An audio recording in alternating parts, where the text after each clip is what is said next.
आपको भी तो धमकियां मिल रही है ना कि जुबान खराब कर देंगे, तो आप अपनी भी क्या सिक्योरिटी का कर रहे हैं? मतलब तो सारी लिमिट क्रॉस जी, डगर किस तरफ चल रही है इमरान भाई? पहले अरशद शरीफ, आज खान साहब और कायदीन, और क्या हो रहा है? लगता है कि देखें, जिन लोगों ने प्रेस कॉन्फ्रेंस करते हुए ये कहा था, ये बात कब डीजी ISI ने और डीजी ISPR ने, इन दोनों साहिबान ने प्रेस कॉन्फ्रेंस करते हुए कहा था कि अरशद शरीफ को पाकिस्तान में कोई खतरा नहीं था। मैं आज उनसे पूछना चाहता हूं कि अरशद शरीफ के पास तो एक सिक्योरिटी वाला भी नहीं था। हमारा भाई तो अकेला फिरता था इस शहर में, और इमरान खान के साथ तो सिक्योरिटी बहुत ज्यादा होती है। अगर खान साहब के ऊपर अटैक हुआ है इस तरह से, तो फिर आप कैसे कह सकते हैं कि अरशद शरीफ इस मुल्क में सिक्योर था? बाकी सबका भी यहीं पे होगा। तो उनको बताया गया कि जी आपके लोग यहाँ इलाज हो रहा है। वो सिक्योरिटी वाला भी मुझे मिला है लड़का, उसको नीचे से लेके यहाँ तक उसको 4 गोलियां लगी हुई हैं। अच्छा। और वो बिल्कुल इमरान खान साहब के सामने प्रोटेक्ट करता था राइट साइड से। अब मुझे उसका नाम नहीं पता लड़के का, लेकिन वो उसके थोड़े से बाल कम है सर पे। अब वो परसों जब मैं कंटेनर पे गया था ना, तो वही लड़के ने मुझे जगह बना कर दी थी, मुझे याद है। तो वो मुझे अंदर मिला है, बल्कि व्हील चेयर पे उसको लेकर जा रहे थे, तो उसने मुझे आवाज़ दी। मैं उसके बाद गया, मैं समझा कोई और पेशेंट है, यही लड़का है। डॉक्टर्स का क्या कहना है, कितनी देर तक इमरान खान साहब को? ये अभी डॉक्टर्स कुछ भी नहीं बता रहे। अभी दोबारा खान साहब को फिर मेरे ख्याल में चेक करेंगे। उनको जो पहले जो ऑपरेशन था इनिशियली वो तो हो गया। उनकी एक घुटने की जो हड्डी है उसको भी मुझे एक साहब बता रहे थे, कुछ चिप करके कोई पार्टिकल या गोली गुजरी है, और मल्टीपल इंजरीज हैं, कोई एक नहीं है, लेकिन एक ही टांग है जिसके ऊपर खान साहब की लगी हैं। ये जब गोलियां लगी हैं तो खान साहब फिर नीचे बैठे हैं। उसके बाद फिर उनको वहां से मूव किया गया। एकदम बयान आ गया। अच्छा, ये जो बयान आया ना, इसके बारे में मैं आपको बता देता हूँ। इस पे बहुत तशवीश है अंदर। IG पंजाब भी था, CCPO लाहौर भी था, वज़ीर आला पंजाब भी था। वज़ीर आला पंजाब का और बाकी लोगों का जो वो था, बड़ा नॉर्मल तरीके से वो कर रहे थे। उसके बाद जो PTI के लोग वहाँ मौजूद थे, बतौर सहाफ़ी मैंने भी कहा कि ये कैसे हो सकता है कि इतने हाई प्रोफाइल केस के अंदर आप एकदम जो है वो एक बंदे का बयान आप वायरल कर दें। पुलिस की तो ट्रेनिंग ये है कि इसकी कमीज उतार के इसके मुंह पे डाल दो। तो ये बाकायदा जो शुबा है वो ये है कि इसका इंटरव्यू करवाया गया, करवा कर इसका इंटरव्यू किसी को भिजवाया गया, उसके बाद अप्रूवल ली गई। अप्रूवल लेने के बाद इस इंटरव्यू को जारी किया गया। It's a big game. बाकायदा तोते की तरह रटाया हुआ इंटरव्यू था उस बंदे का, और ऐसा कभी नहीं होता, ऐसा कभी नहीं होता। मुझे आप बताएं कि कब ऐसे हाई प्रोफाइल हमले के बाद मुलजिम को पकड़ के उसका इंटरव्यू लिया गया? खान साहब हॉस्पिटल नहीं पहुंचे उसका इंटरव्यू। ऐसा कभी नहीं होता। इमरान खान साहब के हॉस्पिटल पहुंचने से पहले उसका इंटरव्यू इन्होंने वायरल किया है। ये डेलिबरेटली किया है, और ये पूरी की पूरी अंदर जो तरीके इंसाफ की क़यादत थी, या अंदर जो उनकी फैमिली के लोग हैं, या इवन अंदर जो पंजाब गवर्नमेंट के ऑफिशियल्स हैं और पुलिस है, वो सारे इस बात पे हैरान थे। IG पंजाब इसको गोल करना चाह रहे थे कि जी अभी तो देखें ना, जिन्होंने पकड़ा है उन्हीं को कैसे मुअत्तल किया जा सकता है। मैंने फिर IG पंजाब से, वहाँ पे बाकी लोगों ने भी ये गुजारिश की कि जनाब जो पकड़ा वो ड्यूटी थी, और ये जो काम किया ये क्राइम है। ये जो काम है ये तो क्राइम है ना। कैसे हो सकता है कि इतने हाई प्रोफाइल केस के अंदर आप एक बंदे को गिरफ्तार करें, और गिरफ्तार करने के बाद फौरी तौर पे आप उसका एक इंटरव्यू करें, और उस इंटरव्यू में आप साबित करें कि ये मामला सिर्फ इमरान खान और इस बंदे के दरमियान है, बीच में तीसरा कोई इन्वॉल्व नहीं है। आप साबित करने की कोशिश कर रहे हैं कोई हैंडलर नहीं है, आप साबित करने की कोशिश कर रहे हैं कोई सहूलतकार नहीं है। तो आपको 3 नाम मिल गए सबको, जो इमरान खान साहब के साथियों ने आकर दिए स्टेटमेंट में। क्या क्या नाम दिए हैं अंदर जो डिस्कस हुआ? हाँ जी, कौन कौन है? मेजर फैसल, हाँ, मेजर जनरल फैसल, उनका नाम दिया है, और शहबाज शरीफ का नाम दिया, और राणा सनाउल्लाह का। राणा सनाउल्लाह ने अभी स्टेटमेंट दिया था कुचलने का इमरान खान को, और ये चंद दिन पहले उन्होंने ये धमकी दी है जान से मारने की।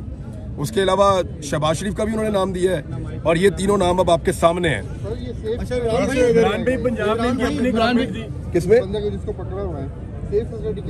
देखें, ये फौरी तौर पे होना ये चाहिए कि इस बंदे को लाहौर शिफ्ट किया जाए, बिल्कुल, और इसकी इंक्वायरी यहाँ IG ऑफिस की ज़ेरे निगरानी हो, और तमाम फैसिलिटीज प्रोवाइड की जाएं। जियो फोरेंसिक पूरी तरह होना चाहिए। देखिए, पुलिस के पास वो वसाइल नहीं है जो पाकिस्तान की इंटेलिजेंस एजेंसीज के पास हैं। अगर शफाफ तहकीकात हो तो पता चलेगा कि इसका हैंडलर कौन है। और देखें, ये 9mm का पिस्टल था, ये 9mm का पिस्टल था, और ये जो पिस्तौल था, याद रखिएगा, आम आदमी इसको हैंडल नहीं कर सकता। अच्छा।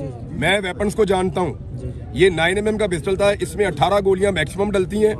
अगर आप इसके ऊपर छोटा मैगजीन लगाएं तो नॉर्मल मैगजीन 18 गोलियां इसके अंदर डलती हैं। दूसरा ये ऑटोमेटिक था, ये पाकिस्तानी पिस्टल ऐसे ऑटोमेटिक नहीं होते, ये ऑटोमेटिक पिस्टल, इसकी हैंडलिंग भी आम आदमी नहीं कर सकता। ऑटोमेटिक पिस्टल तब रखा जाता है जब आपने किसी को जान से मारने का फैसला कर लिया हो कि मैं गोली चलाऊंगा तो सारी गोलियां एक साथ मैं स्प्रे करूंगा और फेंकूंगा। इसकी एक साथ सारी, और इस आदमी की जेब से कोई नशा आवर पुड़ी भी निकली है, तो एक नशई जो है उसको इस्तेमाल किया गया और उस नशई के बाद इतना महंगा पिस्तौल वो क्या कर रहा था।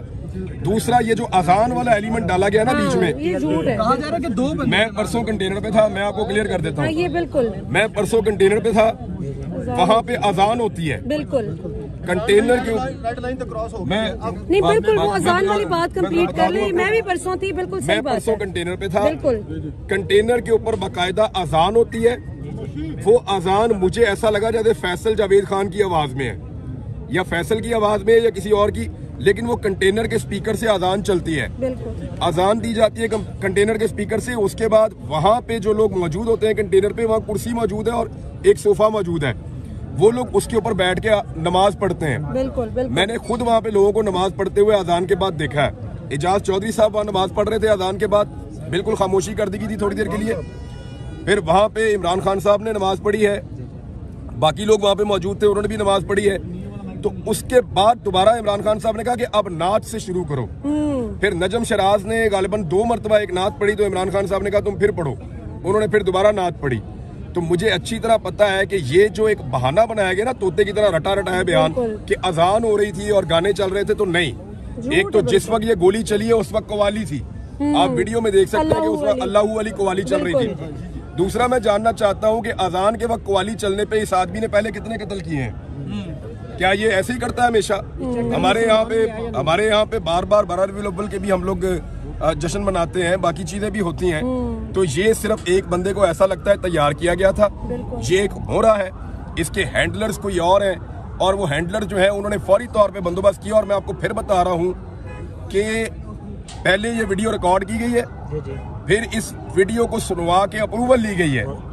अप्रूवल लेने के बाद इस वीडियो को जारी किया गया है कि ये वीडियो ओके, अब इसको जारी कर दिया जाए। ये बहुत जल्दी थी इस बात की। ये अभी तक एक हमलावर के बारे में इंफॉर्मेशन कंफर्म है और दूसरे के बारे में लोग बात कर रहे हैं, पुलिस ढूंढ रही है। देखिए, गवर्नमेंट ऑफ पंजाब को इससे बरी जिम्मा नहीं किया जा सकता।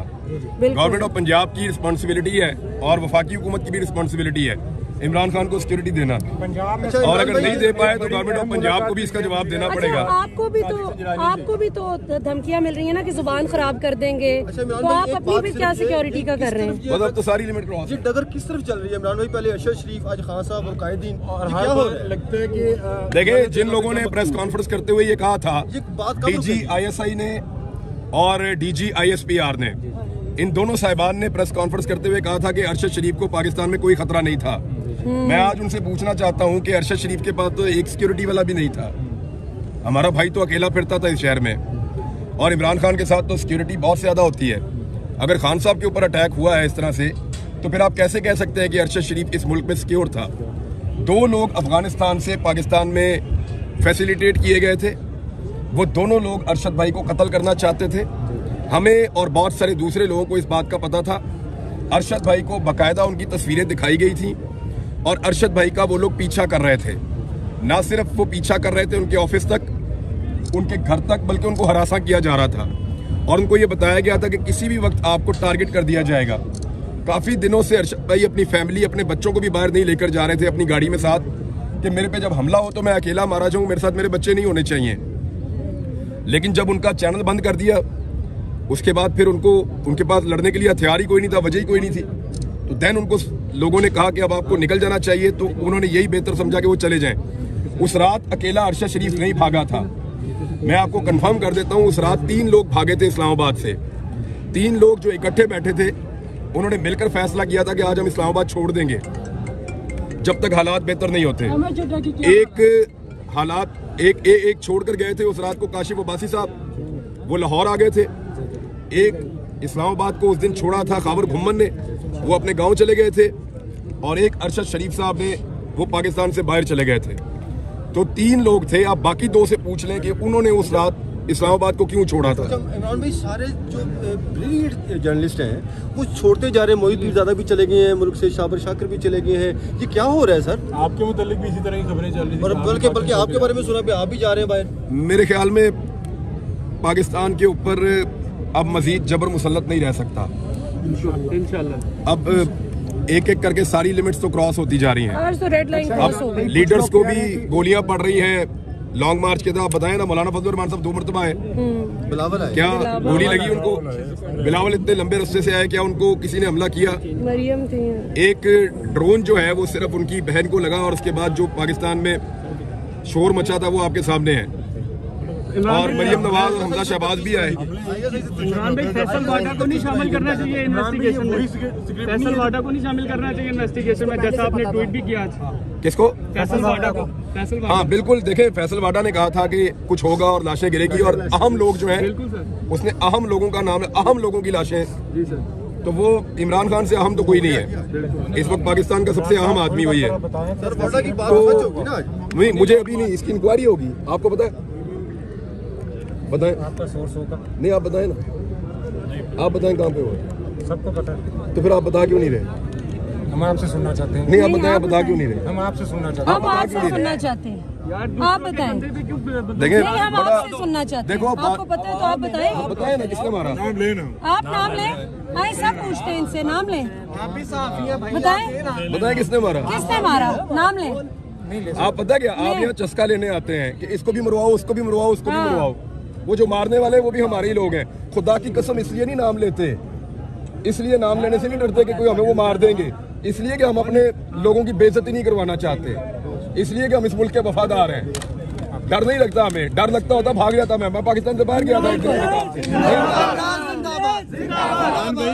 इसी तरह चल रहा है और हर बार इसी तरह लगता है कि जो मकतूल है ना वो गलती से गोली के सामने आ गया, और अल्लाह ना करे अगर आज वो शख्स उसको ना पकड़ता तो हम अज़हार अफसोस के अलावा कुछ भी नहीं कर सकते थे। और 70 साल से इसी तरह होता आ रहा है। बेनज़ीर का इसी तरह का मामला था। आज अल्लाह ताला ने एक आदमी की जान बचाई है और मेरे ख्याल में ये वो आखिरी हरबा हो सकता था जो इस्तेमाल हो सकता था इमरान खान के खिलाफ। इमरान खान ने जब उनको गोली नहीं लगी थी, उससे पहले इमरान खान ने लगभग 50 मरतबा इस कौम को ये बताया कि मुझे गोली मारेंगे या मेरे ऊपर हमला करेंगे और मुझे जान से मारने का मंसूबा तैयार हो चुका है।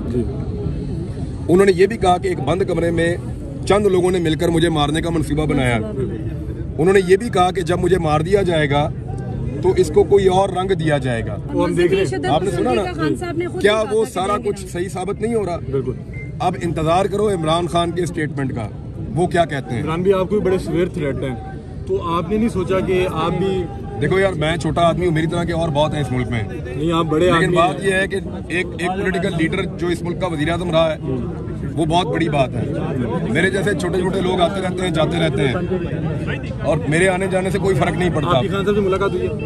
मैं अंदर था, मैं सब कुछ देख के हर चीज़ रिपोर्ट लेकर आ रहा हूँ। अब क्या लगता है कि जो लॉन्ग मार्च है इसमें मजीद जान डल जाएगी या ये तहरीक को रोकने में? मुझे नहीं लगता कि अभी फौरी तौर पे इमरान खान साहब निकल के किसी लॉन्ग मार्च का हिस्सा बन सकते हैं।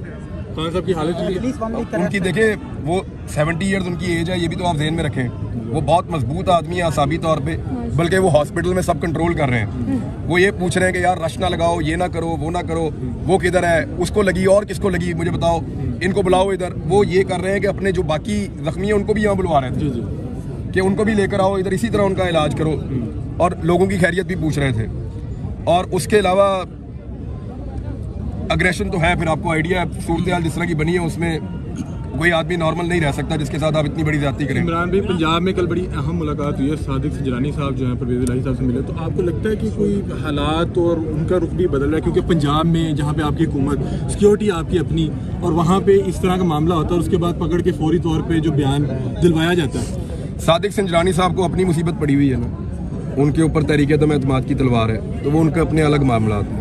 इमरान भाई, लगता है कि इस तरह के कंडों से जो है वो लॉन्ग मार्च को रोक दिया जाएगा, या फिर जो रुकावटें बार बार डालने की कोशिश कर रहे हैं इससे लोगों के हौसले जो है वो थोड़े से पस्त होंगे? देखें, अगर आज जो टारगेट करने वाला है खुदा न खास्ता वो अपना टारगेट अचीव करता तो आप कुछ और कह सकते थे। नहीं, अब नहीं, अब नहीं। तब से लेकर आज तक ये कब ये वाक़यात रुकेंगे? कब तक हम लोगों का जब तक कौम खड़ी नहीं होती मिलकर। कब तक ऐसा चलेगा? आपने तय करना है कब तक, यस आप लोगों ने तय करना है हम तो कब फैसला तक। कर चुके हैं, आप red line has been crossed. अपने फैसले को इम्प्लीमेंट कीजिए, ठीक हो जाएगा। ठीक है। Thank you.